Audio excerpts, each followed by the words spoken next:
ಆಕಾಶವಾಣಿ ಯುವವಾಣಿ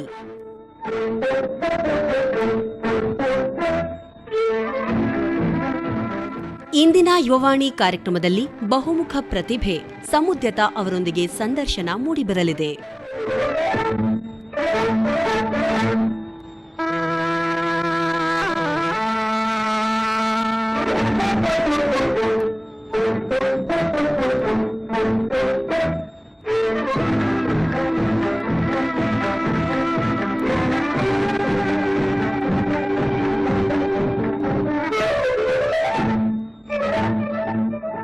ಎಲ್ಲರಿಗೂ ನಮಸ್ಕಾರ. ಆಕಾಶವಾಣಿ ಬೆಂಗಳೂರು ನಿಮಗಾಗಿ ಪ್ರಸ್ತುತಪಡಿಸ್ತಾ ಇರುವಂತಹ ಇಂದಿನ ಯುವವಾಣಿ ಕಾರ್ಯಕ್ರಮದಲ್ಲಿ ನಮ್ಮ ಬೆಂಗಳೂರಿನ ಬಹುಮುಖ ಪ್ರತಿಭೆಯೊಬ್ಬರು ನಮ್ಮ ಜೊತೆ ಇದ್ದಾರೆ. ಇವರೇ ಸಮುದ್ಯತಾ. ನಮಸ್ಕಾರ ಸಮುದ್ಯತಾ, ಕಾರ್ಯಕ್ರಮಕ್ಕೆ ಪ್ರೀತಿಯ ಸ್ವಾಗತ. ನಮಸ್ಕಾರ, ಧನ್ಯವಾದಗಳು. ಸಮುದ್ಯತಾ ಅವರೇ, ನಿಮ್ಮನ್ನ ನಾನು ಏನಂತ ಕರಿಬೇಕು? ಬಾಲ್ಯದಿಂದನೇ ಕಲೆಯ ಜೊತೆಯಾಗಿ ಬೆಳೆದಂತಹ ಸಂಗೀತಗಾರ್ತಿ ಅಂತ ಹೇಳಬೇಕಾ, ವಿಜ್ಞಾನವನ್ನ ಪ್ರೀತಿಸೋ ವಿದ್ಯಾರ್ಥಿನಿ ಅಂತ ಹೇಳಬೇಕಾ, ಅಥವಾ ಕಲೆಗೋಸ್ಕರ ಹಂಬಲಿಸ್ತಾ ಭರತನಾಟ್ಯವನ್ನ ಉಸಿರಾಗಿಸ್ಕೊಂಡಿರೋರು ಅಂತ ಹೇಳಬೇಕಾ? ಇಲ್ಲಪ್ಪ, ಇವರು ಲೇಖಕಿ ಹೀಗೇನಾದ್ರೂ ಹೇಳಬೇಕಾ? ಇಲ್ಲ ಹೊಸದಾಗಿ ಉದ್ಯಮವನ್ನ ಆರಂಭ ಮಾಡಿರುವಂತಹ ಯುವತಿ ಹೀಗೆ ಹೇಳಬೇಕಾ? ಸಮಾಜಕ್ಕೋಸ್ಕರ ತುಡಿತ ಸಮಾಜ ಸೇವೆಯಲ್ಲೂ ತೊಡಗಿಸಿಕೊಂಡಿರುವಂತಹ ಜೀವ ಹೀಗೆ ಹೇಳಬೇಕಾ? ಏನಂತ ಕರಿಬೇಕು ನಿಮ್ಮನ್ನ? ಹೇಗೆ ನಾನು ನಮ್ಮ ಕೇಳುಗರಿಗೆ ನಿಮ್ಮನ್ನ ಪರಿಚಯ ಮಾಡಿಕೊಡ್ಬೇಕು? Thank you. ಐ ಥಿಂಕ್ ಇದು ಎಲ್ಲದನ್ನೂ ಸೇರಿಸಿ, ಸಂಗೀತ, ನೃತ್ಯ, ಬರವಣಿಗೆ ಎಲ್ಲದನ್ನೂ ಒಟ್ಟಿಗೆ ಸೇರಿಸಿ ನನಗೆ ಚಿಕ್ಕವಳಾದಾಗಿಂದ ಇದು ಇಂಟರ್ ಕನೆಕ್ಟೆಡ್ ಆಗಿ ಇವಾಗ ನಾನು ಅಂತ ಹೇಳ್ಬೋದೇನೋ. ಹಾಗಾದ್ರೆ ಎಲ್ಲಾ ಕ್ಷೇತ್ರಗಳಲ್ಲೂ ಕೂಡ ತನ್ಮಯರಾಗಿ ತೊಡಗಿಸ್ಕೊಂಡಿರೋರೆ ನಮ್ಮ ಸಮುದ್ಯತಾ ಅವರು ಅಂತ ಹೇಳ್ಬೋದಾ? ಟ್ರೈ ಮಾಡ್ತಿದ್ದೀನಿ. ಹಾಗಾದ್ರೆ ನಿಮ್ಮ ಬಗ್ಗೆ ನಮ್ಮ ಕೇಳುಗರಿಗೆ ನಾವಿವತ್ತು ಪರಿಚಯ ಮಾಡಿಸ್ಕೊಡ್ಬೇಕು ಅಂದ್ರೆ ಮೊದಲನೇದಾಗಿ ನಿಮ್ಮ ಬಾಲ್ಯಕ್ಕೆ ಹೋಗ್ಬೇಕು.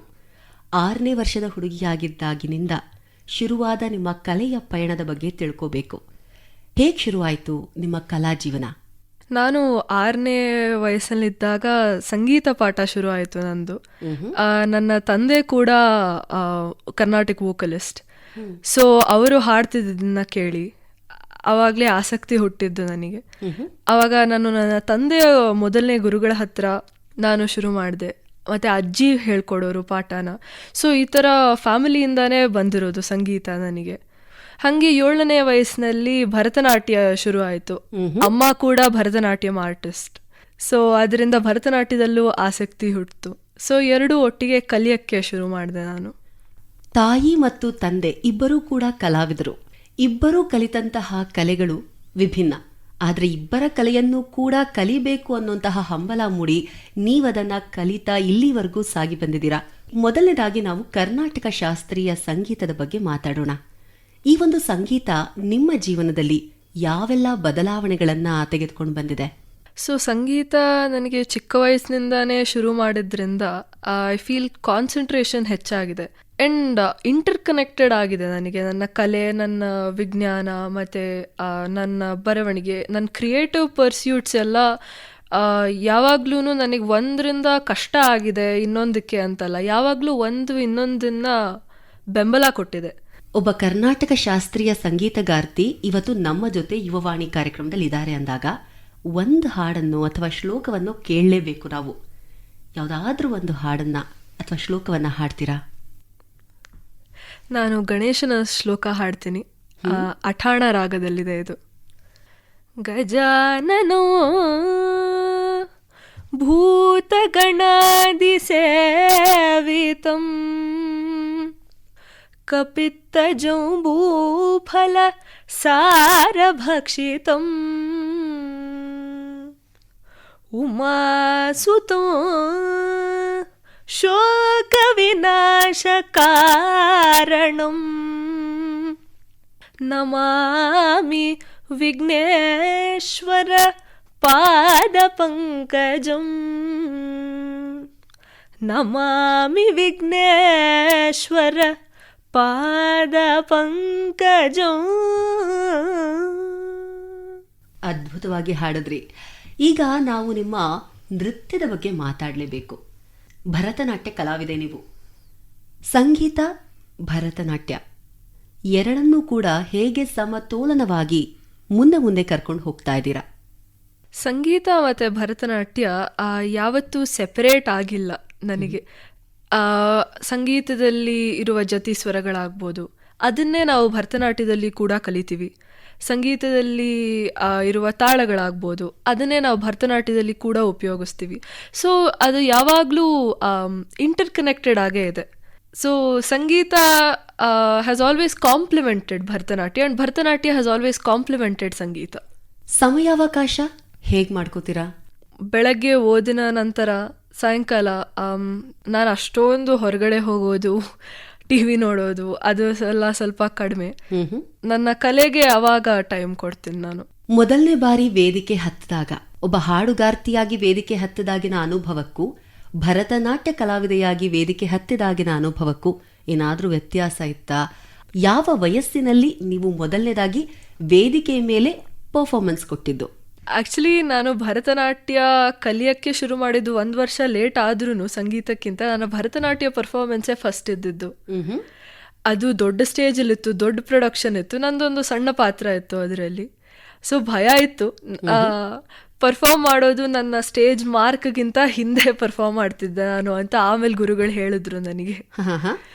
ಸೊ ಭಯ ಡೆಫಿನೆಟ್ಲಿ ಇತ್ತು. ಬಟ್ ಐ ಫೀಲ್ ಭರತನಾಟ್ಯಂಗೆ ಆ ಮೇಕಪ್, ಕಾಸ್ಟ್ಯೂಮ್ ಅದೊಂಥರ ಕ್ಯಾರೆಕ್ಟರ್ಗೆ ತಂದ್ಬಿಡತ್ತೆ. ಸೊ ಸ್ಟೇಜ್ ಮೇಲೆ ಆಗೋ ಭಯ ಚೂರು ಕಡಿಮೆ. ಸಂಗೀತಕ್ಕೆ ಹಂಗಲ್ಲ, ಒಂಥರ ವಲ್ನರಬಿಲಿಟಿ ಇರುತ್ತೆ ಹಾಡೋವಾಗ, ಬಿಕಾಸ್ ನೀವೇ ಹಾಡಬೇಕು, ಇನ್ಯಾವ ಪಾತ್ರನೂ ತಗೊಳಕ್ಕಾಗಲ್ಲ ಅದರಲ್ಲಿ. ಸೊ ನನ್ನ ಮೊದಲನೇ ಕರ್ನಾಟಕ ಸಂಗೀತ ಕಚೇರಿ ಅಂದಾಗ ನಾನು 11ನೇ ವಯಸ್ಸಲ್ಲಿದ್ದಿದ್ದು. ಅದು ಪುರಂದರದಾಸರ ಆರಾಧನೆಗೆ. ಅದು ಫುಲ್ ವೈಲಿನ್ ಮೃದಂಗದ ಜೊತೆ ಇತ್ತು. ಸೊ ತುಂಬಾ ಭಯ ಇತ್ತು. ಮೊದಲನೇ 2 ಹಾಡಲ್ಲಿ ಗಂಟ್ಲು ಫುಲ್ ಕೂತ್ಕೊಂಡ್ಬಿಟ್ಟಿತ್ತು, ವಾಯ್ಸೇ ಬರ್ತಿರ್ಲಿಲ್ಲ. ಐ ರಿಮೆಂಬರ್ ಮೈಕ್ ಅಡ್ಜಸ್ಟ್ ಮಾಡ್ತಾನೆ ಇದ್ರು ಅವರು. ಆಮೇಲೆ ಚೂರು ಪಿಕಪ್ ಆಯಿತು. I feel after many performances ಇವಾಗ ಕಡಿಮೆ ಆಗಿದೆ. ಅಂದರೆ ಅವಾಗ ಚೂರು ಸ್ಟೇಜ್ ಫಿಯರ್ ಇದ್ದೇ ಇರುತ್ತೆ, ಬಟ್ ಸ್ಟೇಜ್ ಹತ್ತಿದ ಮೇಲೆ ಅದು ಮರ್ತೋಗುತ್ತೆ.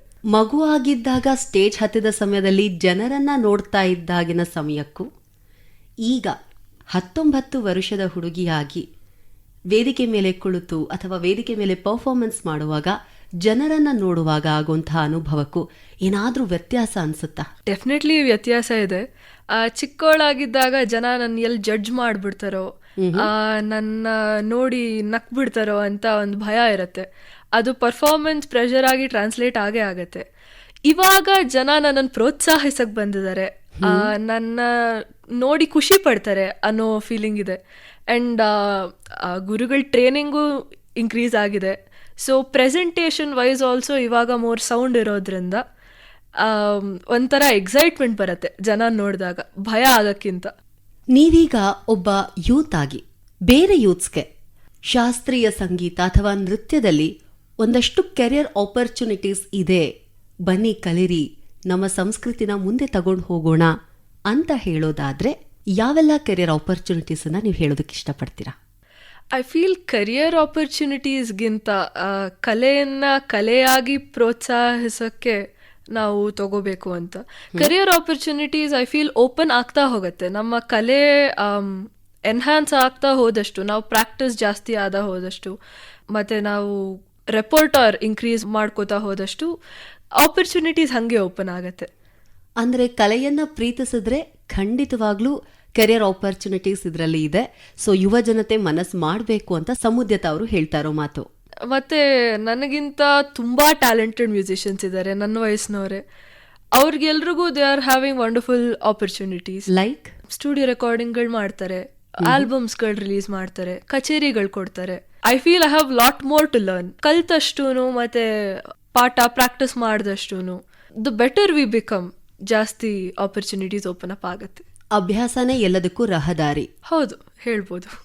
ಅಂದ ಹಾಗೆ ಸಮುದ್ಯತ ಅವರ ಬಗ್ಗೆ ನಾನು ಮಾತಾಡ್ತಾ ಮೊದಲೇ ಹೇಳಿದ್ದೆ, ಅವರು ಬರವಣಿಗೆಯಲ್ಲೂ ಕೂಡ ತೊಡಗಿಸ್ಕೊಂಡಿದ್ದಾರೆ ಅಂತ. ನಿಮ್ಮ ಈ ಒಂದು ಬರವಣಿಗೆಯ ಕ್ರಿಯೆ ಹೇಗೆ ಶುರುವಾಯಿತು? ಸೊ ನನ್ನ ಬರವಣಿಗೆ ಶುರುವಾಗಿದ್ದು ಅಗೇನ್ 11ನೇ ವಯಸ್ಸಿನಲ್ಲಿ. ಸ್ಕೂಲಲ್ಲಿ ನಮ್ಮ ಇಂಗ್ಲಿಷ್ ಟೀಚರ್ ತುಂಬಾ ಪ್ರೋತ್ಸಾಹ ಕೊಡೋರು, ನಿನ್ ಕೈಲಾಗತ್ತೆ ಬರಿ ಅಂತ. ನಂಗೆ ಅಲ್ಲಿವರೆಗೂ ಗೊತ್ತಿರಲಿಲ್ಲ ಈ ಥರ ಒಂದು ಲೇಟೆಂಟ್ ಬರೆಯೋದಕ್ಕೆ ಇಂಟ್ರೆಸ್ಟ್ ಇದೆ ನನಗೆ ಅಂತ. ಸೊ ನಾನು ಪೊಯಮ್ಗಳು ಬರೆಯಕ್ಕೆ ಶುರು ಮಾಡಿದ್ದೆ ಆಕ್ಚುಲಿ. ನನ್ನ ಬರವಣಿಗೆ most of them are in English. So ಪೊಯಮ್ಗಳು ಬರೆದೆ. ಅವ್ರು ಅದನ್ನ ಆಕ್ಚುಲಿ ಪ್ರಿಂಟ್ ಮಾಡ್ಕೊಂಡು ಲ್ಯಾಮಿನೇಟ್ ಮಾಡ್ಕೊಂಡು ಇಟ್ಕೊಂಡಿದ್ರು. ಸೊ ನನಗೆ ಗೊತ್ತಿರಲಿಲ್ಲ ಅಷ್ಟು ಇಂಪ್ಯಾಕ್ಟ್ ಇರತ್ತೆ ಬರೆಯೋದ್ರಿಂದ ಅಂತ. ಅಂಡ್ ಬರವಣಿಗೆಯಿಂದ ಯು ಗೆಟ್ ಅ ವಾಯ್ಸ್.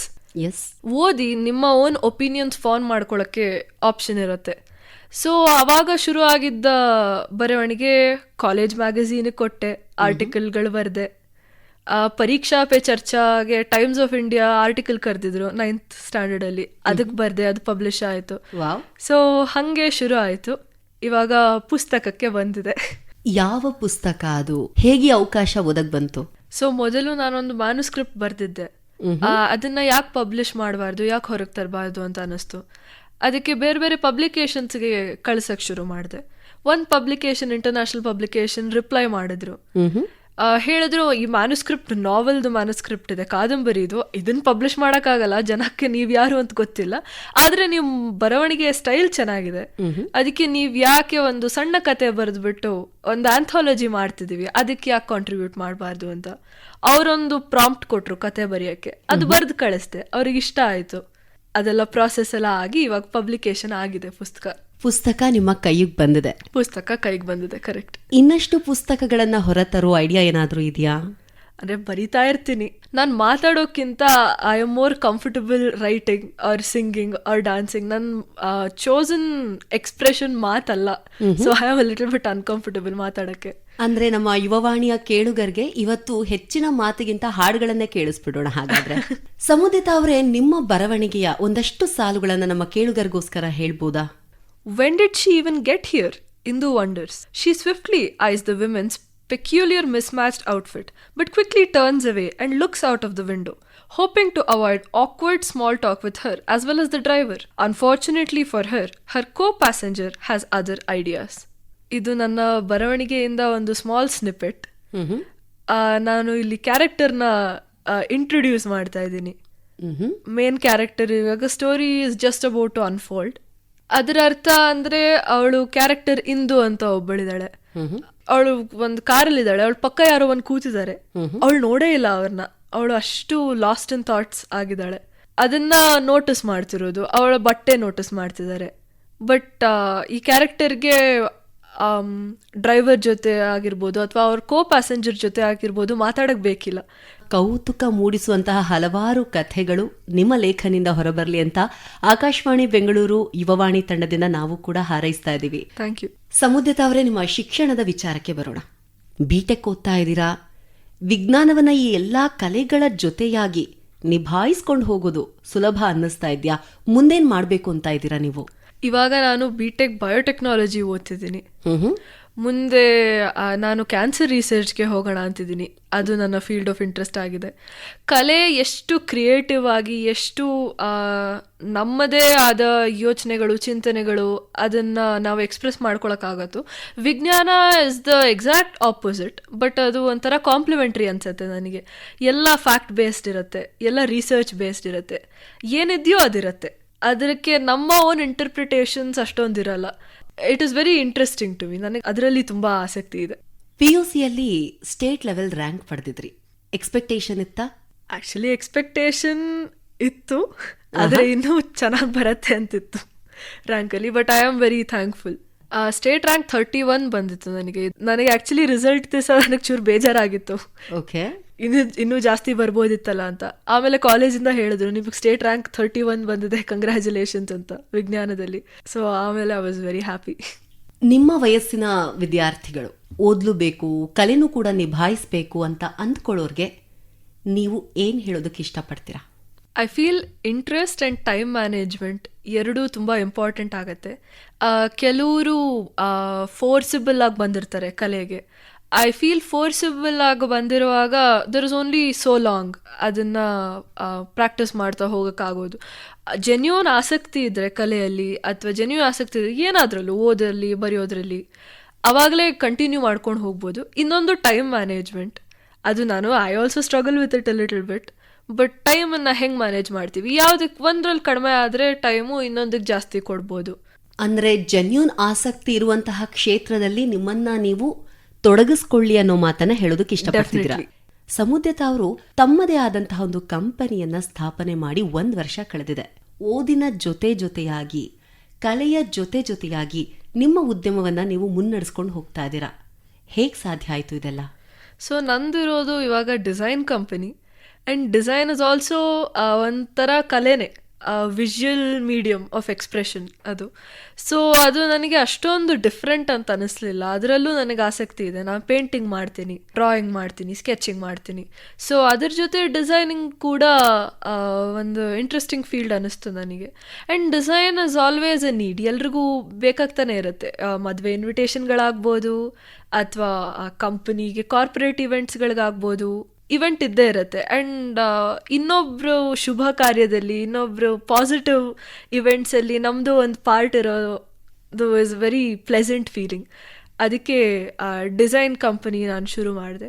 ನಿಮ್ಮ ಉದ್ಯಮ ಹೇಗೆ ಶುರುವಾಯಿತು, ಹೇಗೆ ನಡೀತಾ ಇದೆ, ಮುಂದೆಲ್ಲ ಏನು ಯೋಚನೆಗಳಿದೆ?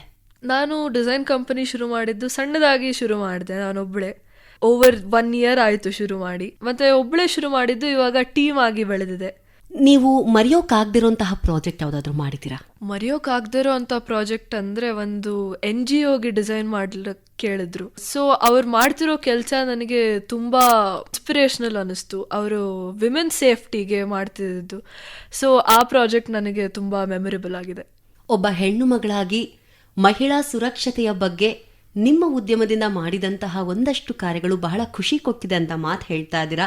ಅದೇ ರೀತಿಯಲ್ಲಿ ಸಮುದ್ಯತಾ ಅವರು ಸಮಾಜ ಸೇವೆಯಲ್ಲೂ ಕೂಡ ತೊಡಗಿಸ್ಕೊಂಡಿದ್ದಾರೆ ಅಂತ ಗೊತ್ತಾಯ್ತು. ಹೇಗೆ ಈ ಒಂದು ಪ್ರಯಾಣ ಶುರುವಾದದ್ದು?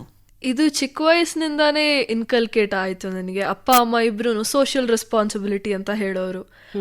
ಮತ್ತೆ ಅಮ್ಮ ಕೂಡ ಸ್ವಯಂ ಸೇವಕಿಯಾಗಿ ತುಂಬ ಆರ್ಗನೈಸೇಷನ್ಸ್ಗೆ ಹೋಗೋರು, ನನ್ನೂ ಕರ್ಕೊಂಡು ಹೋಗೋರು. ಸೊ ಫುಡ್ ಕ್ಯಾಂಪ್ಗಳು ಮಾಡೋರು. ಅಪ್ಪ ಅಮ್ಮ ಇಬ್ಬರು ವೈದ್ಯರಾದ್ರಿಂದ ಹೆಲ್ತ್ ಕ್ಯಾಂಪ್ಗಳು, ಹೆಲ್ತ್ ಚೆಕಪ್ಗಳು ಎಲ್ಲ ಫ್ರೀ. ಆ ಥರದ್ರಿಂದ ಶುರು ಆಯಿತು. ಅದನ್ನು ನೋಡಿ ನನಗೂ ಬಂತು, ಹೌದು, we have a social responsibility. So ನಾನು ವಾಲಂಟಿಯರ್ ಬೇಸಿಸಲ್ಲಿ ಹೋಗಿ ಮಾಡ್ತೀನಿ. ಹಾಗೆ ಲಯನ್ಸ್ ಕ್ಲಬ್ಬಲ್ಲಿ ಕೂಡ ಮೆಂಬರ್ ಆಗಿದ್ದೀನಿ. ಈ ಒಂದು ಸಾಮಾಜಿಕ ಜವಾಬ್ದಾರಿಯನ್ನು ನಿಭಾಯಿಸಿದಂತಹ ಸಮಯದಲ್ಲಿ ಒಬ್ಬ ಯೂತ್ ಆಗಿ ಏನನ್ಸುತ್ತೆ? ಒಂಥರ ಎಂಟೈಟಲ್ಡ್ ಅನ್ಸುತ್ತೆ. ನಾವು ನಮ್ಮ ಬಗ್ಗೆನೇ ಎಷ್ಟು ಯೋಚನೆ ಮಾಡ್ತಿರ್ತೀವಿ. ಹೊರಗಡೆ ನೋಡಿದಾಗ ಎಷ್ಟು ಜನಕ್ಕೆ ಎಷ್ಟು ಕಷ್ಟಗಳಿದೆ, ಎಷ್ಟು ಯೋಚನೆ ಮಾಡುವಂಥ ವಿಷಯಗಳಿದೆ, ಎಷ್ಟು ಹೆಲ್ಪ್ ಮಾಡ್ಬೋದು ನಾವು ಆ್ಯಸ್ ಒನ್ ಪರ್ಸನ್, ಒಂದು ವಾಯ್ಸ್ ಇಟ್ಕೊಂಡು ಅಥವಾ ವಾಟ್ ಎವರ್ ಮೀನ್ಸ್ ನಮ್ಮ ಹತ್ರ ಇದೆ. ಸೊ ಅದರಿಂದ ನಾವು ಎಷ್ಟು ಸ್ವಾರ್ಥವಾಗಿ ಯೋಚನೆ ಮಾಡ್ತೀವಿ ಅಂತ ಅನ್ಸುತ್ತೆ. ಅದಕ್ಕೆ ಆದಷ್ಟು try to help out. Yuvavani ಕಾರ್ಯಕ್ರಮದಲ್ಲಿ ಸಮುದ್ಯತಾ ಅವರ ಜೊತೆಯಾಗಿ ಮಾತುಕತೆ ಮುಂದುವರಿತಾ ಇದೆ. ಸಾಕಷ್ಟು ವಿಚಾರಗಳನ್ನ ನಿಮ್ಮ ಬಗ್ಗೆ ತಿಳ್ಕೊಂಡ್ವಿ. ಅದರ ಜೊತೆಯಾಗಿ ನೀವು ನಂಬಿರುವಂತಹ ಆದರ್ಶಗಳು, ಜೀವನದಲ್ಲಿ ಅಳವಡಿಸಿಕೊಂಡಿರುವಂತಹ ಮೌಲ್ಯಗಳು, ಸಮಯ ಪಾಲನೆ, ಶಿಸ್ತು, ಇದೆಲ್ಲದ್ರ ಬಗ್ಗೆ ತಿಳ್ಕೊಂಡ್ವಿ. ಯುವವಾಣಿ ಕಾರ್ಯಕ್ರಮದಲ್ಲಿ ಸಮುದ್ಯತಾ ನಿಮಗೋಸ್ಕರ ಒಂದು ಸ್ಪೆಷಲ್ ಆದ ಟೈಮ್ ಮೆಷಿನ್ ಇದೆ. ಒಂದಷ್ಟು ಕಾಲಘಟ್ಟವನ್ನ ನಾನು ಹೇಳ್ತೀನಿ. ಆ ಒಂದು ಸಮಯದಲ್ಲಿ ನಿಮಗೇನು ಅನ್ನಿಸ್ತು ಅನ್ನೋದನ್ನ ನಮ್ಮ ಜೊತೆಯಾಗಿ ಹೇಳಬೇಕು. ಆಗ್ಬೋದಾ? ಎಸ್. 6 ವರ್ಷದ ಹುಡುಗಿ. 6 ವರ್ಷದ ಹುಡುಗಿ ಅಂದರೆ ನನಗೆ ಅನ್ಪಿದೆ, ಅಜ್ಜಿ ಮನೆಯಲ್ಲಿ ಅಜ್ಜಿ ಬೆಳಗ್ಗೆ 7 ಗಂಟೆಗೆ ಎಬ್ಬಿಸ್ಬಿಟ್ಟು ಪ್ರಾಕ್ಟೀಸ್ ಮಾಡಿಸೋರು. ಸಮರ್ ಹಾಲಿಡೇ ಟೈಮಲ್ಲಿ ಸಂಗೀತ ಹಾಡಬೇಕು ನೀನು ಹೇಳು ಅಂತ.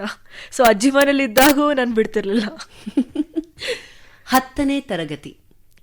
10ನೇ ತರಗತಿ ಫುಲ್ ಬೋರ್ಡ್ ಎಕ್ಸಾಮ್ ಟೆನ್ಷನ್ ಇತ್ತು. ಮೊದಲ ಬಾರಿ ಸ್ಟೇಜ್ ಹತ್ತಿದ್ದು. ಅಯ್ಯೋ ತುಂಬ ಟೆನ್ಷನ್ ಇತ್ತು. ಗಂಟ್ಲೆ ಬರಲಿಲ್ಲ. ತುಂಬ ಜನ ನೋಡಿ ವರಿ ಆಗಿತ್ತು. ಬಟ್ ತುಂಬ ಚೆನ್ನಾಗಾಯಿತು, ನಂಗೆ ಖುಷಿ ಆಯಿತು. ಆಮೇಲೆ ಮೊದಲ ಬಹುಮಾನ ಶಾಲೆಯಲ್ಲಿ ಮ್ಯೂಸಿಕ್ ಕಾಂಪಿಟಿಷನಲ್ಲಿ ಸಿಕ್ಕಿದ್ದು. ಅವಾಗ ಒಂಚೂರು ಪ್ರೋತ್ಸಾಹ ಸಿಕ್ತು, ಒಂಚೂರು ಇನ್ಸ್ಪಿರೇಷನ್ ಬಂತು. ನಾನು ಪ್ರಾಕ್ಟೀಸ್ ಮಾಡಿದ್ರೆ ಇನ್ನೂ ಜಾಸ್ತಿ ಗೆಲ್ಬೋದಲ್ಲ ಅಂತ. ಮೊದಲ ಸೋಲು ಅಂದರೆ ಶಾಲೆಯಿಂದ ಒಂದು ಇಂಟರ್ ಸ್ಕೂಲ್ ಕಾಂಪಿಟಿಷನ್ಗೆ ಕಳಿಸಿದ್ರು. ಆವಾಗ ನಾನು ಒಬ್ಬಳೇ ಹಾಡು ಅಂತ. ಆವಾಗ ನನಗೆ ಅಗೇನ್ ಸ್ಟೇಜ್ ಫಿಯರ್ ಆಗಿ ಅಷ್ಟು ಚೆನ್ನಾಗಿ ಪ್ರಾಕ್ಟೀಸ್ ಮಾಡಿದಷ್ಟು ಚೆನ್ನಾಗಿ ಹಾಡೋಕ್ಕಾಗಲಿಲ್ಲ. ಸೊ ಅವಾಗ ಅನಿಸ್ತು, I have to overcome this ಅಂತ. ಸೊ ಹ್ಯಾಸ್ ಟು ಬಿ ಮೊದಲ ಸೋಲು. ಮಧ್ಯರಾತ್ರಿ 12 ಗಂಟೆ ನಾನು most of my creative things, ಓದೋದು, ಬರೆಯೋದು, ಹಾಡೋದು, ನೃತ್ಯ ಎಲ್ಲ ಮಧ್ಯರಾತ್ರಿ 12 ಗಂಟೆಗೆ ಆಗೋದು. ಬೆಳಗ್ಗೆ 6 ಗಂಟೆ ನಿದ್ದೆ ಇಲ್ಲ. ಬೆಳಗ್ಗೆ 6 ಗಂಟೆ ಅಂದರೆ ಸ್ಕೂಲ್ ರನ್ ಅಥವಾ ಕಾಲೇಜ್ ರನ್. ಇನ್ನು 10 ವರ್ಷಗಳ ನಂತರ ಅಂದರೆ ವಿಜ್ಞಾನ ಫೀಲ್ಡಲ್ಲೂ ಇರಬೇಕು ಅಂತ, ಓದು ಬರೆದು ಮುಗಿಸಿ ರಿಸರ್ಚ್ ಫೀಲ್ಡಲ್ಲಿ ಇರಬೇಕು ಅಂತ. ಮತ್ತು ಹಾಗೆ ಕಲೆನೂ ಮುಂದುವರ್ಸ್ಕೊಂಡು ಹೋಗೋದು, ಇನ್ನೂ ಒಂದಷ್ಟು ಬರವಣಿಗೆಗಳನ್ನ ಹೊರತರೋದು. So better version of me. Wonderful. ಈಗ ನಿಮಗಾಗಿ ಮತ್ತೊಂದು ಹೊಸ ತರದ ಸವಾಲು ಕಾಯ್ತಾ ಇದೆ ನಮ್ಮ ಯುವವಾಣಿಲಿ. ನಾನು ನಿಮಗೆ ಒಂದಷ್ಟು ಪದಗಳನ್ನ ಹೇಳ್ತಾ ಹೋಗ್ತೀನಿ. ಪ್ರತಿಯೊಂದು ಪದಕ್ಕೂ ನೀವು ಒಂದು ಹಾಡಿನ ಸಾಲನ್ನ ಹೇಳಬೇಕು. ಆಗ್ಬೋದಾ? ಆಗತ್ತೆ. ಎಸ್. ವಂಡರ್ಫುಲ್. ಶುರು ಮಾಡೋಣವಾ? ಎಸ್. ಸಂಗೀತ. ಸಂಗೀತ ಸಾಮ್ರಾಜ್ಯ ಸಂಚಾರಿಣಿ, ಶೃಂಗಾರ ಶೃಂಗೇರಿ ಪುರವಾಸಿನಿ. ಭರತನಾಟ್ಯ.